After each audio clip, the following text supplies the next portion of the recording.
സ്ഥിരമായിട്ട് വരുന്നൊരു മെസ്സേജാണ്, ചേച്ചി പോസ്റ്റ് പാർട്ടത്തെ പറ്റി ഒന്ന് പറയാമെന്ന് വെച്ചാൽ. എനിക്ക് അങ്ങനെ പറയാനായിട്ട് വലിയ അനുഭവങ്ങളൊന്നും ഇല്ല കേട്ടോ. എങ്കിൽ പറയുമ്പോൾ ഞാൻ ഒന്നേന്ന് പറയും. ഫസ്റ്റ് പ്രഗ്നൻസി, അപ്പോൾ എൻ്റെ മൂത്ത കുഞ്ഞിനെ ഞാൻ പ്രഗ്നന്റ് ആണെന്ന് ഞാൻ നേരത്തെ പറഞ്ഞു. ഞാൻ പോസ്റ്റ് ഗ്രാജുവേഷന് പഠിക്കുമ്പോഴാണ്. എനിക്കങ്ങനെ കോംപ്ലിക്കേഷൻസ് ഒന്നും ഇല്ലായിരുന്നു. പിന്നെ പ്രഗ്നൻസി വയ്യാഴികൾ എന്ന് പറഞ്ഞാൽ അത് കാലിന് നീര്, ഛർദ്ദിക്കാൻ വരില്ല, ഛർദ്ദിക്കുന്നു, അത്രയൊക്കെ ഉണ്ടായിരുന്നുള്ളൂ കേട്ടോ. അതുകൊണ്ട് തന്നെ ഞാൻ എല്ലാ പണികളും ചെയ്യുന്നത്. ഇപ്പോൾ ടൂളിറ്റ് വീഴുക, ജനലിൻ്റെ കമ്പി കയറി, ഫാൻ തുടയ്ക്കുന്നു, കാറിൽ പോകുന്നു, ഒട്ടയിൽ പോകുന്നു, ബസ്സിൽ പോകുന്നു, രാത്രിയിൽ 8 മണിക്ക് അങ്ങോട്ട് പോകുന്നു. നമ്മുടെ ഒരു ആവശ്യങ്ങൾക്ക് നമ്മൾ പോയാലല്ലോ പറ്റുള്ളൂ. പിന്നെ first wave of Covid time ആയിരുന്നു. അപ്പം ഹസ്ബൻഡിന് കോവിഡ് ആവുന്നു.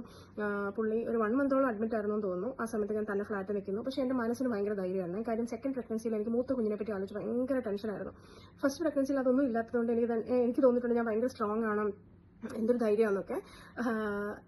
ഞാൻ തലേ ദിവസം കൂടെ പേഷ്യൻറ്റിനൊക്കെ ചെയ്തിട്ടാണ് പിറ്റേ ദിവസം പോയിട്ട് എൻ്റെ ഡെലിവറി. സെക്കൻഡ് പ്രഗ്നൻസി അങ്ങനെയല്ലായിരുന്നു കേട്ടോ. തവിടുപൊടിയാക്കിയ പ്രഗ്നൻസി എന്ന് ഞാൻ പറയും. എനിക്ക് എപ്പോഴും ഛർദ്ദിക്കാൻ വരുക, എപ്പോഴും ഛർദ്ദിക്കുക, എനിക്ക് എണ്ണിക്കാനേ വയ്യ. ഞാൻ വിചാരിച്ചു 6th മന്തൊക്കെ ആയപ്പോൾ ഞാൻ വിചാരിച്ചു ഞാനിപ്പോൾ ചാവാൻ പോകാമെന്ന്. പിന്നെ എങ്ങനെ സർവൈവ് ചെയ്തു എന്ന് ചോദിച്ചാൽ മൂത്ത കുട്ടീനെ ആലോചിച്ചിട്ടല്ലേ.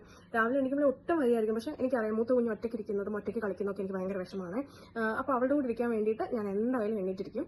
ഞാൻ ജസ്റ്റേഷണൽ ഡയബറ്റിക് ആയിരുന്നു. ഇപ്പം ഷുഗർ ലെവൽ നോർമലാണ്. 3 times ഇൻസുലിൻ എടുക്കുന്നുണ്ടായിരുന്നു. ഈ 2 പ്രഗ്നൻസി സമയത്ത് ഞാൻ എക്സസൈസ് ചെയ്യുമായിരുന്നു. 45 minutes നടക്കും, പിന്നെ ഡക്ക് വാക്കിങ്, സ്ക്വാഡ്സ്, അതൊന്നും എനിക്ക് ശരിക്കും അറിയത്തില്ല ചെയ്യാനെങ്കിലും അറിയുന്ന പോലൊക്കെ ചെയ്യുമായിരുന്നു. ഞാൻ പിന്നെ ഈ പ്രസവത്തിനെ പറ്റിയിട്ട് ഇങ്ങനെ ആരുടെ അടുത്തേലും എത്ര വേദനയുണ്ട്, ഇങ്ങനത്തെ കാര്യങ്ങളൊന്നും ചോദിക്കാറില്ലായിരുന്നു. കാര്യം ഞാൻ തന്നെ പ്രസവിക്കണമല്ലോ പോയിട്ട്. പിന്നെന്താ എനിക്ക് പറയാനുള്ളത്, നിങ്ങൾ ആക്റ്റീവായിട്ടിരിക്കുക. പക്ഷെ നിങ്ങൾക്ക് കുറേ സമയം ഉറങ്ങുന്നതിനോ നല്ല വിശ്രമിക്കുന്നതിനോ ഒന്നും തെറ്റില്ലെന്ന് തോന്നുന്നു. പറ്റുന്നവർ ചെയ്യുക അല്ലേ. ഞാൻ പറയും നമുക്ക് സൂഹിക്കാൻ പറ്റുന്നവർ സൂഹിക്കുക, അല്ലാത്തവർ ജോലി ചെയ്യേണ്ടി വരുമല്ലോ. എനിക്കിപ്പോൾ കോളേജിൽ പോകണമായിരുന്നു, അത് കഴിഞ്ഞപ്പോൾ മൂത്ത കുട്ടീനെ നോക്കണമായിരുന്നു.